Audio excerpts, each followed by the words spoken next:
What up, everyone?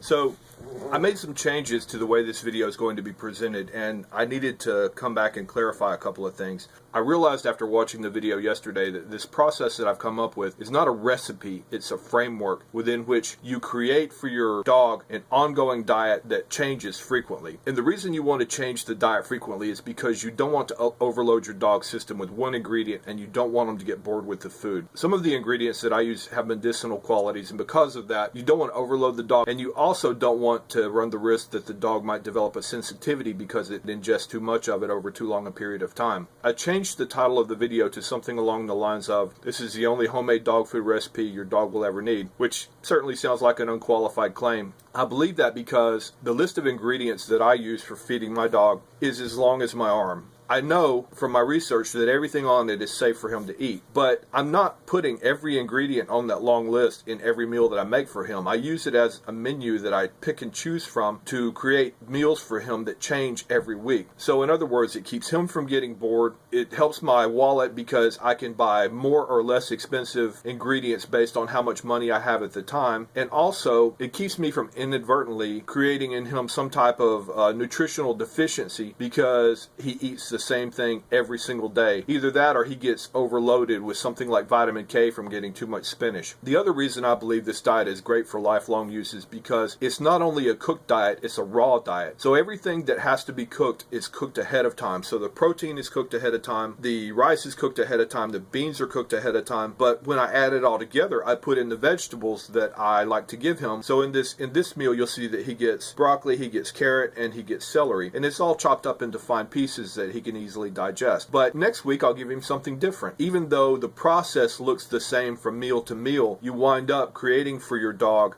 a completely different meal every time you cook. I believe that's good for the dog's health, it's good for his system, and it works well for me because it makes me feel like I'm doing something for him that doesn't pigeonhole him into a nutritional corner, so he's not getting the same thing every single time he eats. And it does allow me to use herbal remedies such as turmeric to try and treat illnesses that tend to crop up during old age, such as arthritis. And he's a little stiff sometimes, and his mother was my dog, and I know she had arthritis. So by using the turmeric in his food, I'm treating his arthritis. In the past, I would have gone to a vet and gotten a drug for that, but I don't do that anymore. There's a PDF file out on the website that you can download that will list all the ingredients that I use for my dog. One thing I would recommend to you before you ever try to cook for your dog, and a lot of people know, you have to understand what you can't feed to your dog. This is so important. I can't overstress the importance of it, because there are some human foods that if you put in your dog food will kill your dog. One that comes to mind is onions and garlic. Garlic can be fed in very, very small amounts, and there are a lot of vets who recommend that for treating things like fleas and whatever,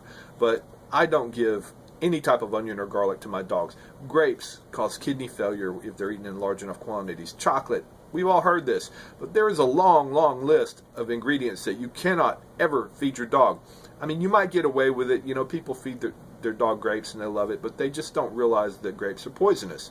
If you're going to pursue this, make sure that you go out and familiarize yourself with this long list of things that you absolutely cannot feed your dog. I don't list them all because there are probably 50 websites on the internet that are easily accessible through Google that will list them all. So be careful what you feed your dog. Another thing to be aware of when you're buying ingredients to use in your dog food is that you cannot ever feed your dog anything that contains artificial sweeteners, including xylitol. Some peanut butters contain xylitol. Generally speaking, peanut butter is fine for dogs unless it has a lot of sugar in it, but you absolutely cannot ever feed your dog any ingredient that contains xylitol. So be careful. Whatever happens is your responsibility, just like whatever happens to him is my responsibility.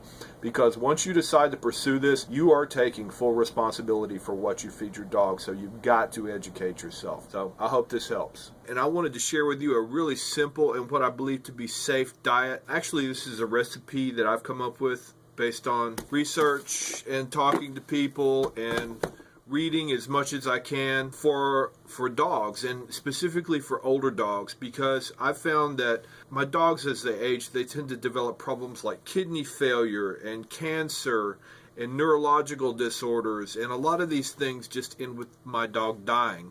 Actually, I had a dog that had cancer. he'd had a bunch of lumps removed, and that final lump was cancerous. And the vet, like most vets, they can give you drugs and run all the tests and stuff, but eventually it comes down to, well, there's nothing we can do for you. You know, we could send you to XYZ City and you could spend $20,000 doing MRIs and CAT scans and put your dog through chemotherapy. I mean, and who wants to do that? That's just torturing your dog. So I didn't want to do that, and I couldn't afford it anyway. So after all this research, I realized the one thing I could do is I could stop feeding my dog dry bag dog food, that artificial quasi food. Remember, Tuesday is Soylent Green Day. That is invented not because it's great for the dog, but because it's good for our convenience. And why are they doing this? Because it's easier. I think expedient is the word. And so I came up with this diet, and I put my dog on this diet, and voila, the tumor, which had been biopsied by the vet and came back as cancerous, it shrunk and eventually disappeared. It was right on his spine, and it shrunk down to a hairless patch of leathery skin about that big on his back. And that dog was 15 at the time, and he lived for another year and a half. But this is the basis for my recipe that I feed my dog that I have now, Pete, who you might have met if you've seen my other videos. And it's real easy to make. It's perfectly legal. God, we haven't had any trouble here in years, not years. It's not that expensive. Most of the ingredients you see tonight in this recipe, they come from Walmart, and you can get them anywhere. But what it boils down to is I believe that this diet can correct a lot of problems and prevent a lot of problems if you start it soon enough. But when you go to your vet and you've already paid them $500 or $1,000 or $2,000, and they say to you, well, there's nothing we can do. We can give you some drugs to take home to, you know, keep him doped up so he can die happy, or we can put him down right now. My last resort was to do the one thing that I could, and that was to stop feeding my dog commercial dog food. I haven't eaten like this in years. And that's what I did, and it worked out for me, and maybe if you try it, it'll work out for you. But what I'm going to show you tonight is my process, actually show you how I make the dog food. And this is dog food to last for about a week for my dog Pete, who's about to turn 15. I give him about 2 cups of this a day. He only weighs 37 pounds. One of the most important things you can do for your dog, for just about any animal, I believe, any domesticated animal, is to not overfeed them. You see so many dogs that are fat, and I know that people love their animals and they feel like the one thing they can do to show their love is to feed, but overfeeding is really detrimental to your animal's health, whether you're feeding dog food or homemade food like I do. So I have to really regulate his food, especially with this food, because it's very high in protein and it has quite a bit of fat. And I don't want him to get fat, because the skinnier they stay, the longer they live. Peace, monsters. I hope you like it. Let me know what you think in the comments, and click like and subscribe. There will be more recipes.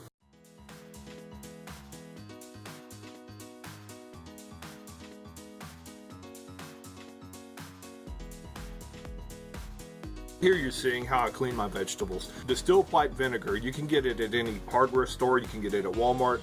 I just put them in tubs, let them sit for a while, pour in a little bit of vinegar, and let them soak for a bit, then rinse them off. This cooker saves me a lot of time and trouble. This is what I use for rice, and you can use for beans.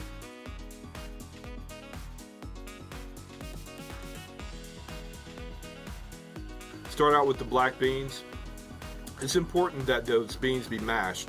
And in this case, I'm going to mix the chicken and the beans together with the handheld blender.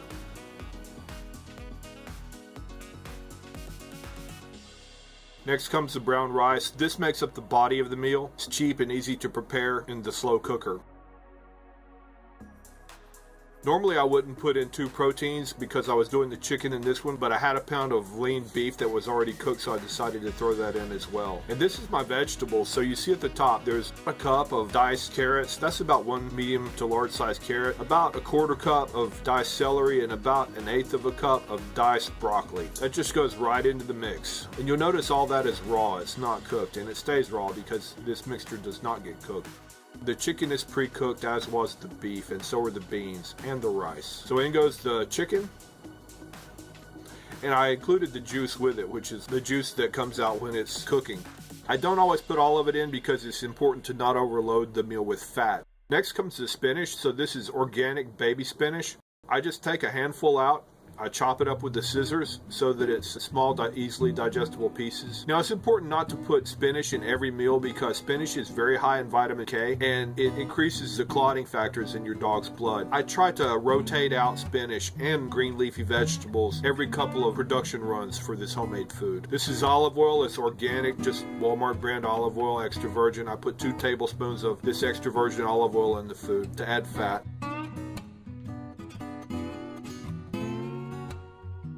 Next comes organic virgin coconut oil. I put about a tablespoon of that in it. It has a lot of interesting properties. It's all kind of a crapshoot, but this is the best that I think you can get. Next comes chia seeds. So chia seeds are high in minerals. They're high in protein, but it has some carbs in it, but it is a really healthy food and it is safe for dogs from what I've read. So it's high in minerals and it's high in some of the B vitamins. It also adds quite a bit of fiber. So next comes ground flaxseed. Flaxseed ground is high in fiber and omega-3 fatty acids and lignans that have been linked to reduced risk of heart disease and metabolic syndrome and reduced levels of fat and glucose in the blood. One ingredient I add a lot of, well, I don't add a lot of it, I add about a tablespoon of this to every meal, and I'm talking about a meal for a week. So this is powdered ground turmeric, organic turmeric. It's a natural anti-inflammatory. It lowers the risk of heart disease. It helps prevent and might help treat cancer. And a study in humans showed it to be more effective at treating rheumatoid arthritis than some anti-inflammatory drugs. I add some black pepper. That's because the black pepper increases the bioavailability of the ingredients in the turmeric. Add about a tablespoon to this meal that's supposed to last him about a week. Then comes the black pepper.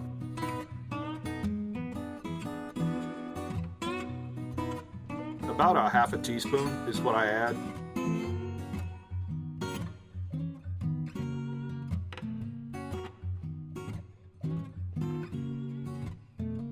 Then iodized sea salt. Every living creature needs iodine, and the sea salt contains a variety of minerals, so that's more than I'm actually going to put in. I try to add about a teaspoon to this food that's supposed to last him this amount of time. It's not just because he needs the minerals, it's also for palatability, because like us, they like things where they can taste the salt. Then you just start mixing it up. The goal when mixing this is I try to think of it like I want it to have the consistency and moisture level of canned dog food. All these ingredients are safe for people. One of the interesting things about doing this is that all the food that I buy for my dog I can also eat. So that means I don't have 2 types of foods around.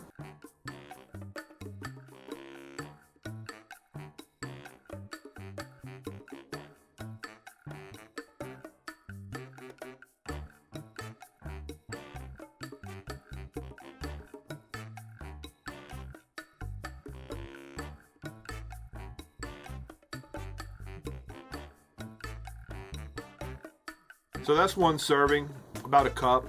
I generally give him 2 cups a day of this food. You definitely don't want to overfeed. So let's see how he likes it. Sal. Beef.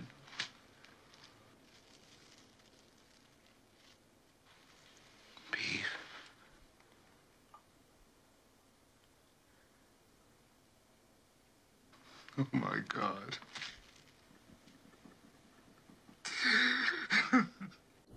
Pete!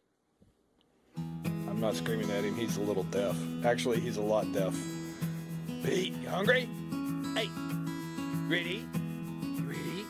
What is that? Mush. What do you think? You want this food? You want this food? You want it? Oh, there it is.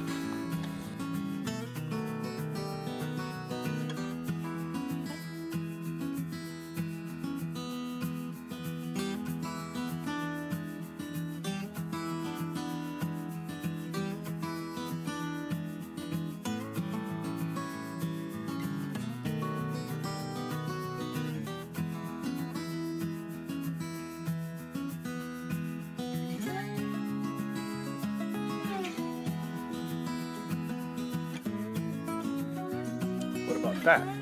He actually licked the plate.